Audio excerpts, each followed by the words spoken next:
I'm Jordan Tompkins. This is my story. So my life really as a youth was filled with a lot of anger. I think my big keys were anger, no hope, no purpose. That's three very dangerous things for any young man, young woman to have in their heart and their life. Not having any direction where you want to go in life. Growing up, I had a lot of that in my heart, and a lot had to do with my parents' divorce. My mom was going through her own personal battle, and with her and my father, and that caused a lot of downfall on me, which they didn't really realize. They're fighting, they're arguing, they're not paying attention to me. It felt like abandonment to me almost. It put me in a lot of dark places, physically, mentally, and I got involved with things I shouldn't have gotten involved with. I had a lot of anger building in my heart as I got older.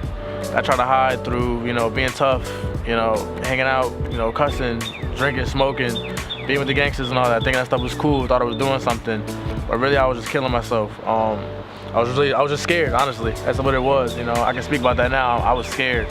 About 16 years old, junior high school, I think I know it all. Still got the anger in my heart. My mother comes to school one day, and haven't seen her in 3 months. She comes to school randomly one day, and arguing with me in front of my whole student body, basically. Long story short, we going at it, verbally yelling at each other. I get out, walk outside my school. She puts her hands on me. I retaliate, put my hands back on her. I still think about that to this day, and I always tell her I'm sorry for it every time I talk to her. I always apologize for it. That really struck me as something serious in my heart, because I knew in myself that I'm not that person. I felt like a monster at that point. I got older. I started robbing people, hurting people, selling drugs.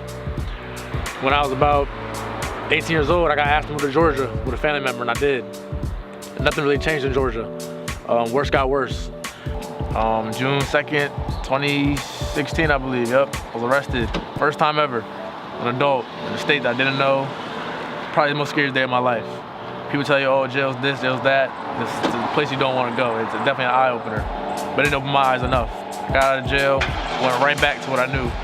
I got worse, actually, because I really had no hope. And I have no car, no job, I have a record. What is it for me to do? Started dabbling more in the streets, started robbing people. At this point, I had lost myself, and I knew it. A couple weeks later, my parents flew down, had an intervention with me and a family member that goes to New City Church. I was invited to live with them, and then eventually invited to go to Pastor Summer Camp as part of New City Church's youth program. Mind you, I'm too old to be there. I went there, not expecting anything to happen, just something to do. Heard it was a good place to go, fun, so why not? I didn't know that was gonna change my life forever. I thought I was gonna get a little free break from the madness of my life. And little did I know that I ended up giving my life to Christ on July 16th. It was the best day of my life. I never cried so much in my life, but it was tears that I didn't mind. From that day forward, my life went up for a little bit. And I'm not gonna lie to you and say everything is perfect after you give your life to Christ, even though it will get better. And it is a new light, and it is a new beginning, and it will bring purpose to your life. And it'll bring truth to your life, and you'll be able to see things more clear and understand more. It gives you a second family if you have none. If you already do have some, it's more family. It's nothing better than more family. While being a Christian for the last year and a half, I experienced new truth, purpose, friendships that I never thought I'd make. And I learned more about myself each day. I still make mistakes, nobody's perfect, but it's easier to learn from mistakes when you have mentorship and accountability and people to look up to, and that can tell you they've been down the same path you already been down, and people to learn from. I also involved in Thrive. I go there to learn, hang out with peers of my age, people older than me, people that already been through what I've been through, and I can look up to them and still learn. You're never told to learn, and I learned that being in church. You can learn from everybody, even sometimes people younger than you.